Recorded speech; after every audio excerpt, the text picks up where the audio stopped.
So good morning to all of you. शुरू करते हैं हम लोग कॉन्स्टिट्यूशनल डिजाइन क्लास 9। बहुत ही इंटरेस्टिंग चैप्टर है।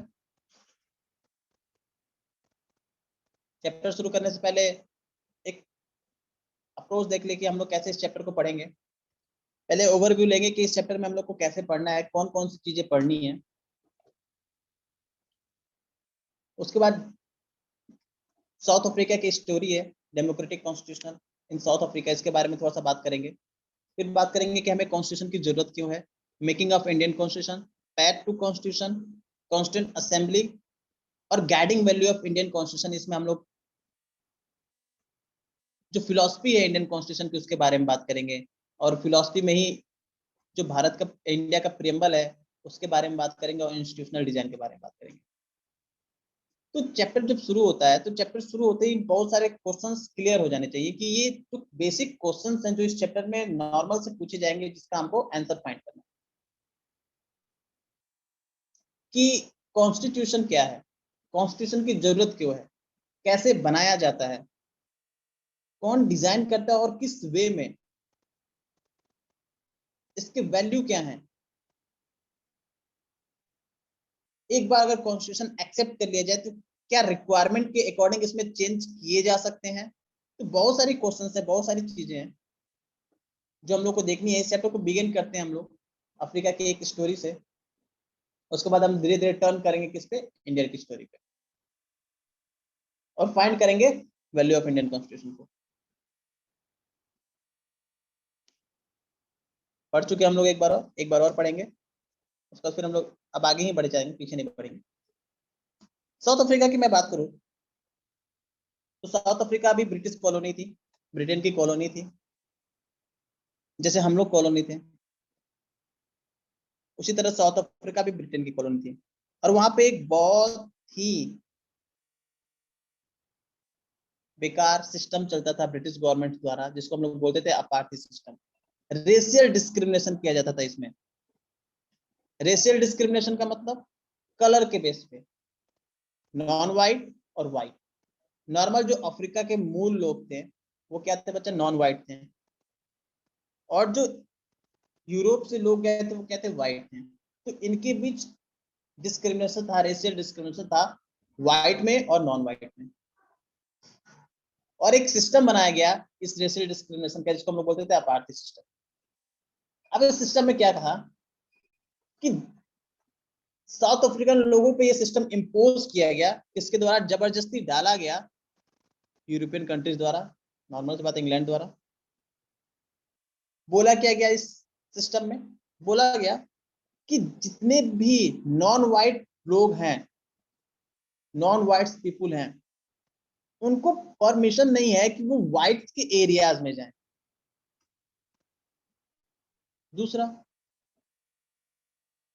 कि अगर उनको व्हाइट के एरियाज में जाने हैं, किसको, नॉन व्हाइट्स को, यानी कि ओरिजिनल अफ्रीकन को, अगर व्हाइट के एरियाज में जाना है वर्क करने के लिए, काम करने के लिए, तो उसके लिए भी उनको व्हाइट पीपुल से क्या लेना पड़ेगा, परमिशन लेना पड़ेगा।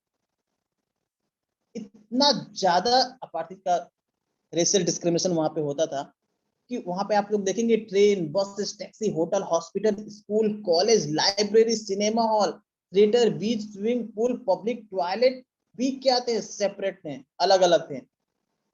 ब्लैक, नॉन व्हाइट्स के लिए अलग ट्रेन, व्हाइट्स के लिए अलग ट्रेन, नॉन व्हाइट्स के लिए अलग बस, व्हाइट के लिए अलग बस, नॉन व्हाइट के लिए अलग स्विमिंग पूल, नॉन व्हाइट के लिए अलग स्कूल, नॉन व्हाइट के लिए अलग इवन टॉयलेट, और ब्लैक के लिए अलग, सॉरी, नॉन व्हाइट्स के लिए अलग और व्हाइट्स के लिए अलग।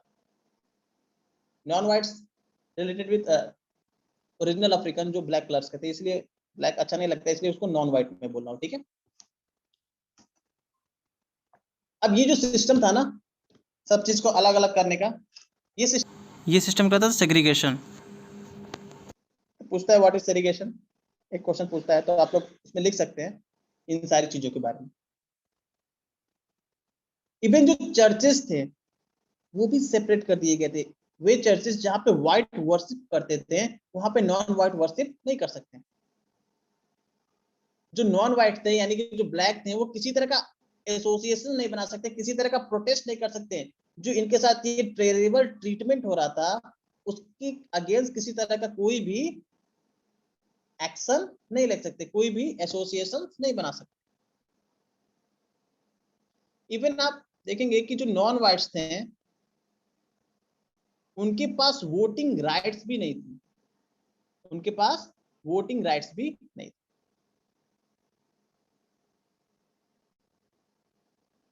अब इसी अपार्थी सिस्टम के अगेंस्ट कौन थे? नेल्सन मंडेला, जो इसके अगेंस्ट लड़ रहे थे,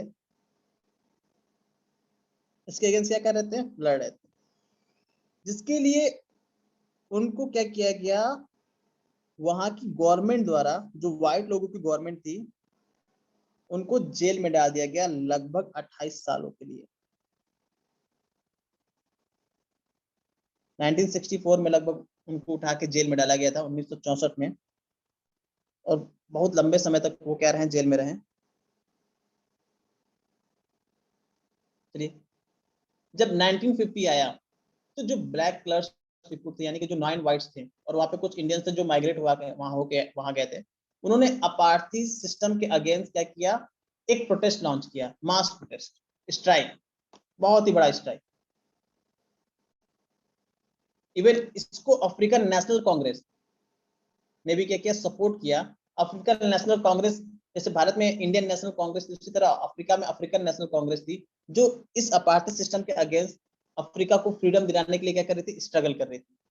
तो एएनसी ने एक और अम्ब्रेला ऑर्गेनाइजेशन बनाने की कोशिश की। अम्ब्रेला ऑर्गेनाइजेशन मतलब ऐसी ऑर्गेनाइजेशन जिसके नीचे सारे जो छोटे छोटे ऑर्गेनाइजेशन है सब आ जाए, जो छोटे छोटे यूनियंस हैं, जो छोटे छोटे पॉलिटिकल पार्टीज हैं, सब क्या आ जाए? एएनसी के अंडर में आ जाए। जिससे क्या हो जाएगा? एक एकता आ जाएगी, और उससे वो लोग अगर ब्रिटिश के अगेंस्ट किसी तरह का प्रोटेस्ट करते हैं, मास प्रोटेस्ट करते हैं, तो वो ज्यादा इफेक्टिव होगा। वो क्या होगा? ज्यादा अलग अलग, कहीं कहीं 4 लोग प्रोटेस्ट कर रहे हैं, कहीं 10 लोग प्रोटेस्ट कर रहे हैं, कहीं 20 लोग प्रोटेस्ट कर रहे हैं, कहीं 100 लोग प्रोटेस्ट कर रहे हैं, कोई मतलब नहीं है। बट अगर वो सब लोग मिल जाएं और मिल के कहीं 10,000 लोग बैठ के प्रोटेस्ट करें, तो वो ज्यादा इफेक्टिव होगा कि वो जो छोटा छोटा प्रोटेस्ट करे वो ज्यादा इफेक्टिव होगा। आई होप जब सब लोग मिलकर प्रोटेस्ट करेंगे तो ज्यादा इफेक्टिव होगा। तो वही एएनसी ने किया कि सबको एक अपने अम्ब्रेला के अंडर में क्या कर लिया? यूनाइट कर लिया, यूनियन, सबको एकजुट कर लिया, और उसके बाद प्रोटेस्ट करने लगी। इवन सारे वर्कर्स यूनियन, जो कम्युनिस्ट पार्टी थे, सबको मिला लिया। इवन बहुत सारे ऐसे सेंसिटिव व्हाइट पीपल्स भी थे जिन्होंने एएनसी को ज्वाइन किया था और अपोज कर रहे थे पार्टी को। बहुत सारे ऐसे व्हाइट्स थे जो चाहते थे कि नहीं, ये सिस्टम वाकई गलत है, वो भी चाहते थे कि ये सिस्टम क्या हो जाए? खत्म हो जाए। इस वजह से वो भी एएनसी को क्या कर रहे थे? सपोर्ट कर रहे थे। उन्होंने भी एएनसी को क्या किया था? ज्वाइन किया था। अब इस प्रोटेस्ट में हुआ क्या? थाउजेंड ऑफ ब्लैक पीपल इसमें मारे गए, लगभग हजारों ब्लैक पीपल इसमें मारे गए। प्रोटेस्ट बहुत ही मास लेवल पे चल रहा था। और अब जो वहां की गवर्नमेंट थी व्हाइट्स की, उनको रियलाइज हो गया कि अब हम ब्लैक के ऊपर ज्यादा दिनों तक इस तरह रूल नहीं कर सकते हैं, हमें अब अपने पॉलिसीज को क्या करना पड़ेगा? चेंज करना पड़ेगा। तो आप लोग देखेंगे वहां पे जो डिस्क्रिमिनेटिव लॉ थे उनको रिप्लेस कर दिया गया, जो पॉलिटिकल पार्टीज पे बैन था, जो मीडिया पे बैन था, उसको अपलिफ्ट कर दिया गया।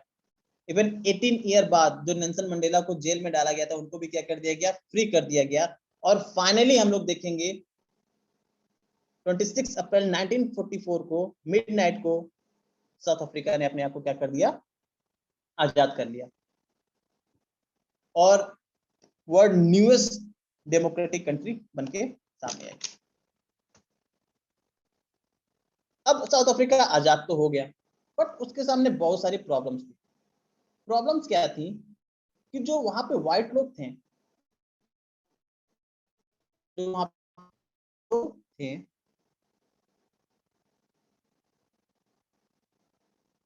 जो वहां पे व्हाइट लोग थे, उन्होंने वहां पे बहुत ज्यादा प्रॉपर्टी बना ली थी। अब वो उस जगह को छोड़ के जा नहीं सकते थे। तो वो चाहते थे कि हम व्हाइट और ब्लैक, यानी कि नॉन व्हाइट यानी कि अफ्रीकन, मिलकर एक साथ यहाँ रहें। बट ये बहुत ही ज्यादा डिफिकल्ट था। क्यों? क्योंकि जो ब्लैक पीपल थे वो व्हाइट पे ट्रस्ट नहीं कर सकते थे, और जो व्हाइट थे वो ब्लैक पे ट्रस्ट नहीं कर सकते थे। क्यों? ब्लैक सोचते थे कि अगर ये लोग यहाँ रहेंगे तो क्या पता आगे चल के ये हमारे ऊपर फिर रूल करने लगे। व्हाइट सोचते थे कि अगर डेमोक्रेसी आ गई, इलेक्शंस होगा, तो नॉर्मल सी बात है जो मेजोरिटी में होगा वही जीतेगी। अब अफ्रीका कंट्री में अफ्रीकन ही मेजोरिटी में होंगे, तो उनको पता था कि हम हार जाएंगे। तो उनको टेंशन क्या था कि अगर हम लोग हार गए और ब्लैक पीपुल्स की गवर्नमेंट बन गई, तो हो सकता है ये लोग हमारे प्रिविलेज और प्रॉपर्टी को हमसे क्या कर लें, छीन लें। ये दो तरह का बहुत कंफ्यूजन चल रहा था कहाँ पे, अफ्रीका में। एक सेकंड जरा दीजिएगा बच्चा मुझे।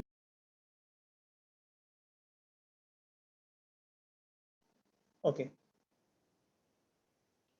तो ये कंफ्यूजन चल रहा था, कोई एक दूसरे पर ट्रस्ट नहीं कर रहा था। ब्लैक चाहते थे कि जो गवर्नमेंट बने वो क्या बने, मेजोरिटी से बने और सब जगह इक्वालिटी है।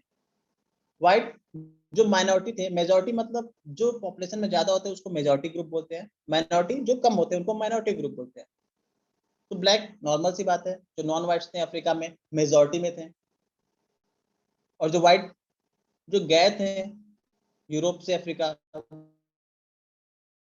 माइनॉरिटी में थे। तो जो मेजोरिटी थी, जो ब्लैक पीपुल थी मेजोरिटी में थी, क्या चाहती थी जो रूल हो वो कैसे हो, मेजोरिटी के थ्रू हो और पूरे कंट्री में इक्वालिटी हो।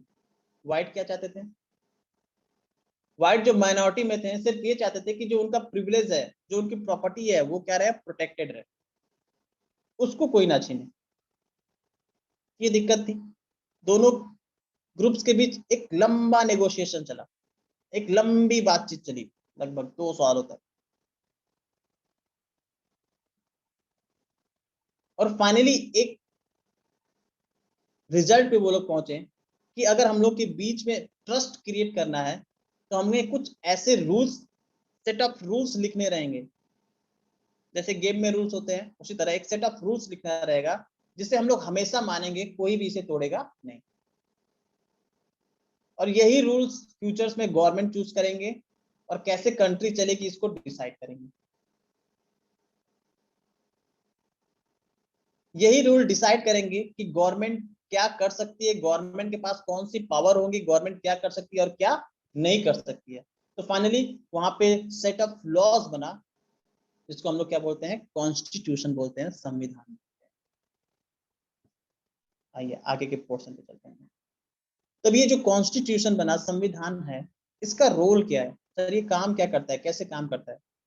तो set of basic rules is called constitution. जो रूल्स होते हैं उनका कॉम्बिनेशन क्या होता है, कॉन्स्टिट्यूशन होता है। सारे रूल्स को एक जगह ला दीजिए, एक बुक में रख दीजिए, लिख दीजिए, वही हो गया आपका कॉन्स्टिट्यूशन। भारत वर्ल्ड की लार्जेस्ट कॉन्स्टिट्यूशन, इंडिया की कॉन्स्टिट्यूशन वर्ल्ड की लार्जेस्ट कॉन्स्टिट्यूशन। अब कॉन्स्टिट्यूशन का रोल क्या है? पहला, अभी हम लोगों ने देखा कि जो दो ग्रुप्स थे आपस में बात कर रहे थे, क्यों? ताकि उनके बीच ट्रस्ट क्रिएट हो सके। क्या क्रिएट हो सके? ट्रस्ट। तो कॉन्स्टिट्यूशन का रोल एक हमको वहीं से मिल के आ जाता है कि सर कॉन्स्टिट्यूशन का रोल यही है कि लोगों के बीच क्या हो, ट्रस्ट हो, ताकि वो आराम से एक दूसरे के साथ रह सके। Generate a degree of trust, एक ट्रस्ट क्रिएट होनी चाहिए सोसाइटी में लोगों के बीच में। और इस ट्रस्ट को क्रिएट करने का काम कौन करता है? हमारा कॉन्स्टिट्यूशन करता है, हमारा संविधान करता है।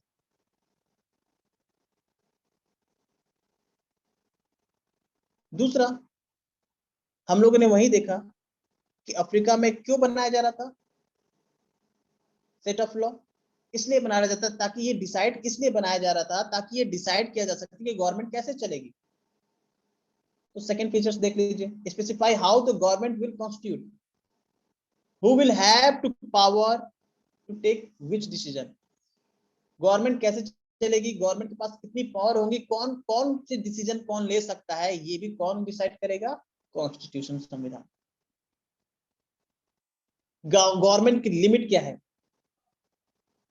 limit on the power of government and tell us what the rights of citizens are।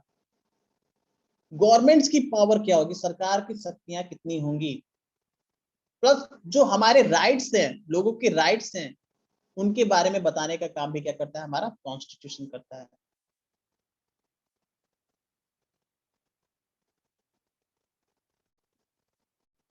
लोगों के बीच में ब्रदरहुड क्रिएट करता है, ताकि हमारी जो सोसाइटी है वो क्या बन सके, एक गुड सोसाइटी बन सके, एक अच्छी सोसाइटी बन सके। ये काम कौन करता है, हमारा कॉन्स्टिट्यूशन करता है। अब आप लोगों ने अभी अफ्रीका के बारे में जो पढ़ा, वहीं से ये सारी चीजें निकल के आई कि कॉन्स्टिट्यूशन की ये सारी चीजें, ये क्वालिटीज, ये रोल्स होते हैं। और भी बहुत सारे रोल्स होते हैं, लेकिन ये कुछ मेन रोल है। अब ऐसा नहीं है कि सारी दुनिया में जिसके पास डेमोक्रेसी है या जिसके पास कॉन्स्टिट्यूशन है सब अच्छे हैं। ऐसा नहीं कि ऐसी सारी कंट्री जिसके पास कॉन्स्टिट्यूशन है वो डेमोक्रेटिक हो, ये नेसेसरी नहीं है। भाई चाइना है, चाइना के पास भी क्या है, आपका कॉन्स्टिट्यूशन है, पर वो डेमोक्रेटिक नहीं है। हाँ, लेकिन हर वो कंट्री जो डेमोक्रेटिक है उसके पास अपना एक कॉन्स्टिट्यूशन होगा। But are country that are democratic will have a constitution. हर वो कंट्री जो डेमोक्रेटिक है उसके पास कॉन्स्टिट्यूशन है। लेकिन इस चीज को याद रखिएगा, अगर मैं बोल दूं कि चाइना के पास कॉन्स्टिट्यूशन है, या फिर ऐसी country South Africa, sorry Saudi Arab के पास कॉन्स्टिट्यूशन है, तो क्या वो डेमोक्रेटिक होगा? नहीं, जरूरी नहीं है। हाँ, लेकिन मैं कहूँ कि इंडिया एक डेमोक्रेटिक कंट्री है और इसके पास कॉन्स्टिट्यूशन होगा, तो आंसर क्या होगा? यस। तो चीजें दो तरह से आप लोग समझने की कोशिश करें। आते हैं अब हम लोग मेन टॉपिक पे, जिसको हम लोग बातें हैं मेकिंग ऑफ इंडियन कॉन्स्टिट्यूशन, भारतीय संविधान। देखो, भारत का संविधान, जब इंडिया का कॉन्स्टिट्यूशन बना, कंडीशन बहुत ही डिफिकल्ट थे उसके लिए भी, क्योंकि जैसे ही हम लोग आजाद हुए, the country was born through the partition on the basis of religious. जब हमारी कंट्री बनी, किस बेस पे बनी? पार्टीशन के बेस पे बनी। और वो भी पार्टीशन कैसा था? रिलीजियस बेस था, धर्म के बेस पे था, सॉरी पंथ के बेस पे, रिलीजियस के बेस पे। ये बहुत ही बैड एक्सपीरियंस था दोनों तरफ के लोगों के लिए, इंडिया और पाकिस्तान दोनों तरफ के लोगों। At least 10 lakh people were killed on both side. दोनों साइड से आप लोग अगर मिला के काउंट करें तो लगभग 10 लाख लोग मर गए थे। बहुत बड़ी पॉपुलेशन होती है 10 लाख। और लास्ट में जो ब्रिटिशर्स थे, जब वो जा रहे थे, तो उन्होंने प्रिंसली स्टेट्स जो थे, जो राजे रजवाड़े थे, उनको बोला कि आप चाहे तो इंडिया में मर्ज हो सकते हैं, और चाहे तो पाकिस्तान में मर्ज हो सकते हैं, या रिमेन इंडिपेंडेंट भी रह सकते हैं। प्रिंसली स्टेट, समझ लीजिए थोड़ा सा।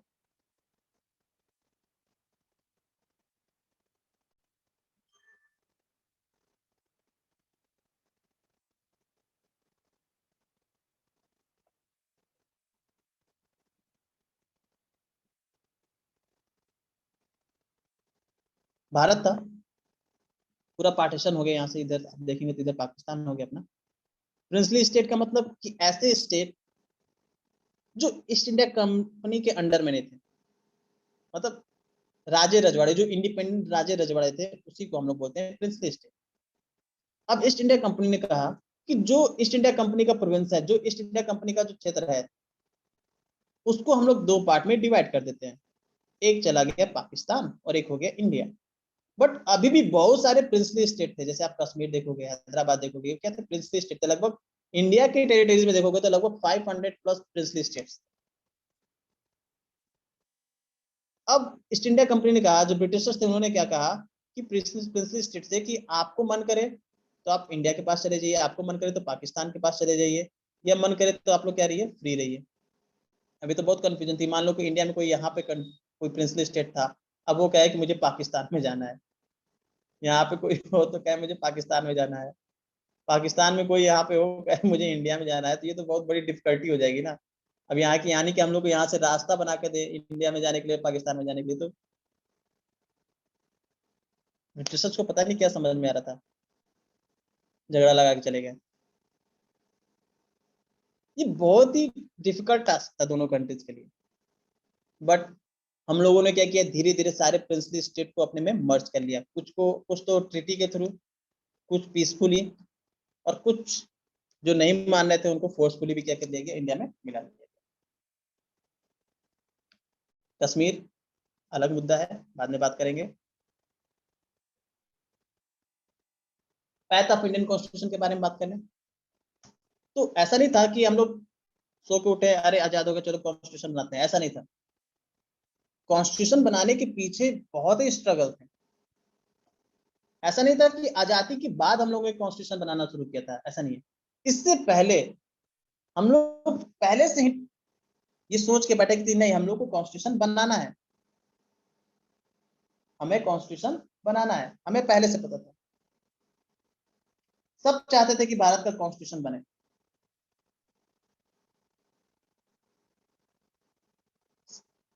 और इसी बेस पे आप लोग देखेंगे कि हम लोग बहुत पहले से ट्राई कर रहे थे कि इंडिया का कॉन्स्टिट्यूशन कैसा हो, कैसा होना चाहिए।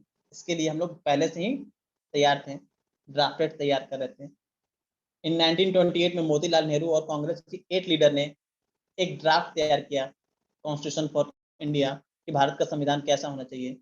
1931 में कराची सेशंस में इंडियन नेशनल कांग्रेस ने भी एक ड्राफ्ट तैयार किया कि हमारा इंडिया का कॉन्स्टिट्यूशन कैसा दिखना चाहिए, इंडिया का कॉन्स्टिट्यूशन कैसा दिखना चाहिए। और ये जो दोनों ड्राफ्ट थे, दोनों डॉक्यूमेंट्स थे, इसमें बहुत सारी चीजें बोली गई, जैसे कि इंडिया का अगर कॉन्स्टिट्यूशन आजादी के बाद बना तो उसमें यूनिवर्सल एडल्ट फ्रेंचाइजी होगी, राइट टू फ्रीडम होगा, इक्वालिटी होगी एंड प्रोटेस्ट हो, और जो माइनॉरिटीज होंगे उनके राइट्स को प्रोटेस्ट करने की बात की जाएगी। तो पहले से हम लोग एक फ्रेमवर्क तैयार कर रहे थे कि हमारा कॉन्स्टिट्यूशन कैसा होना चाहिए, हमारा कॉन्स्टिट्यूशन कैसा होना चाहिए। अब जो कॉन्स्टिट्यूशन बना, ऐसा नहीं है कि कॉन्स्टिट्यूशन बैठे और सोच सोच के लिख देने। देखो बहुत सारी चीजें हम लोगों ने वर्ल्ड में देखी, सोसाइटी में देखी, और वहां से जो अच्छी चीजें हमें मिली उन चीजों को हमने अपने कॉन्स्टिट्यूशन में क्या किया है, according to Indian condition convert करके अपने कॉन्स्टिट्यूशन में अडॉप्ट कर लिया। जैसे हम लोग देखते हैं गवर्नमेंट ऑफ इंडिया एक्ट 1935, इससे बहुत सारे ऐसे अच्छी चीजें थी जिसको हमारे कॉन्स्टिट्यूशन मेकर्स ने क्या किया, उस एक्ट से लेके हमारे कॉन्स्टिट्यूशन में लिखा। फ्रेंच रेवोल्यूशन से 3 चीजें, लिबर्टी, इक्वालिटी, फ्रेटर्निटी, वो सारी चीजें हम लोगों ने ली। Parliamentary form of the government हम लोगों ने कहां से ले लिया, ब्रिटेन से लिया, अच्छा था। बिल ऑफ राइट्स यूएस से, और रसिया से हम लोगों ने सोशलिज्म लिया। सोशलिज्म रसिया में बहुत मर्डर किया था सोशलिज्म में, लेकिन सोशलिज्म में एक बहुत ही अच्छा कॉन्सेप्ट था, उस कॉन्सेप्ट को इंडिया में अडॉप्ट किया गया। ये सोर्स थे इंडियन को, और भी बहुत सारे सोर्स थे, बट ये सबसे अच्छे सोर्सेज में से है जिसको मैं आप लोग को बता रहा हूँ, सबसे अच्छे सोर्सेज में। तब कॉन्स्टिट्यूंट असेंबली, अब संविधान बनाने की बात थी, तो ऐसा नहीं था कि हम लोग उठे और संविधान बनाने चले गए, ऐसे ही किसी को भी बुला लिया गया और कॉन्स्टिट्यूशन असेंबली में बैठा दिया गया, नहीं। इसके लिए भी इलेक्शन हुआ था, इसके लिए भी क्या हुआ था बच्चा, इलेक्शन हुआ था।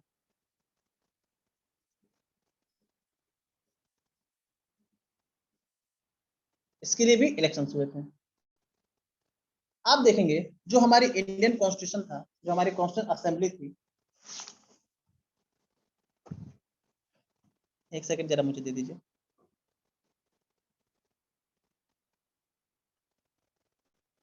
कॉन्स्टिट्यूशन असेंबली के बारे में बात करें हम लोग, तो जो हमारी संविधान सभा, the drafting of the constitution was done by a assembly of elected representative called a constitution assembly. वो असेंबली जिसने हमारे कॉन्स्टिट्यूशन को क्या किया, ड्राफ्ट किया। जो इलेक्शंस के द्वारा चुन के आई थी, और जिस असेंबली ने हमारे कॉन्स्टिट्यूशन को ड्राफ्ट किया, उस असेंबली को हम लोग बोलते हैं कॉन्स्टिट्यूंट असेंबली, संविधान सभा। जो इलेक्शन था कॉन्स्टिट्यूंट असेंबली का कब हुआ, 1946 में। यूनिवर्सल एडल्ट फ्रेंचाइजी नहीं थी उस समय, हाँ बस इलेक्शन था, कुछ चुने हुए लोगों ने कॉन्स्टिट्यूंट असेंबली को चुना। फर्स्ट मीटिंग कब हुई कॉन्स्टिट्यूंट असेंबली की, दिसंबर 1946 में। और उसके सून आफ्टर आप देखेंगे कि इंडिया पाकिस्तान का क्या हो गया, डिवीजन हो गया। अब जो हमारी कॉन्स्टिट्यूंट असेंबली बनी थी, संविधान सभा बनी थी, पूरे भारत के लिए बनी थी, लेकिन अब इंडिया पाकिस्तान का डिवीजन हो गया, तो नॉर्मल सी बात है जो हमारी कॉन्स्टिट्यूंट असेंबली थी उसका भी डिवीजन होना था। तो कॉन्स्टिट्यूंट असेंबली का भी क्या हो गया, डिवीजन हो गया।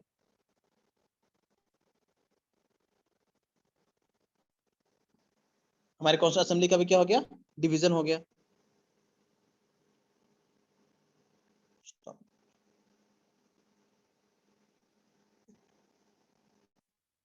कॉन्स्टिट्यूएंट असेंबली की बात कर रहे थे हम लोग, संविधान सभा की बात कर रहे थे। तो पहले जान लें संविधान सभा, कॉन्स्टिट्यूएंट असेंबली क्या होती है। तो मैंने बताया था, जिसने हमारे कॉन्स्टिट्यूशन को ड्राफ्ट किया, जो हमारे इलेक्टेड रिप्रेजेंटेटिव जिन्होंने हमारे कॉन्स्टिट्यूशन को ड्राफ्ट किया, तो उनकी जो असेंबली बनी थी उसी को हम लोग बोलते हैं कॉन्स्टिट्यूएंट असेंबली बनते हैं, संविधान सभा बोलते हैं। अभी जो कॉन्स्टिट्यूएंट असेंबली थी बच्चा, सबसे पहली बार इसकी डिमांड कब हुई थी? 1895 में बाल गंगाधर तिलक ने किया था कॉन्स्टिट्यूएंट असेंबली की मांग। 1922 में 1922 में यंग इंडिया में महात्मा गांधी ने भी संविधान सभा की कॉन्स्टिट्यूएंट असेंबली की मांग की थी। 1924 में मोतीलाल नेहरू ने भी कॉन्स्टिट्यूएंट असेंबली की मांग की थी। चीजों को नोट डाउन कर लीजिएगा, आपकी बुक में नहीं है, मैं आप लोग को एडिशनल इंफॉर्मेशन दे रहा हूं।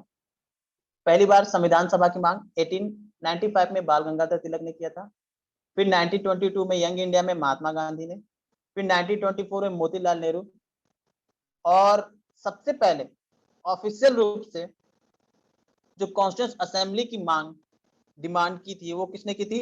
एमएन राय ने की थी 1934 में। 1934 में।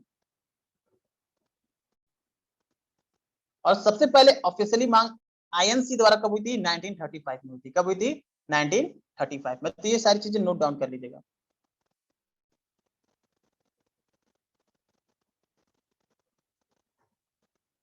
क्लियर है? चलिए, तो अब इसका इलेक्शन कब हुआ था कॉन्स्टिट्यूएंट असेंबली का? 1946 में। फर्स्ट मीटिंग कब हुई थी? फर्स्ट मीटिंग 1946 दिसंबर में हुई थी। जुलाई में 1946 में इलेक्शन हुआ था। इसके आफ्टर हम लोग देखते हैं कि संविधान इंडिया पाकिस्तान का डिवीजन हो गया, और इस वजह से हमें अपनी जो कॉन्स्टिट्यूएंट असेंबली थी उसको भी क्या करना पड़ा? डिवाइड करना पड़ा, बांटना पड़ा। जो भारत में कॉन्स्टिट्यूएंट असेंबली थी, जो संविधान सभा थी, उसमें कितने मेंबर थे? 299 299 मेंबर्स थे, जिन्होंने हमारे कॉन्स्टिट्यूशन को लिखा। 2 साल 11 महीना 18 दिन लगे, 11 लाख रुपए लगे, लगभग 114 बार इन्होंने मीटिंग की।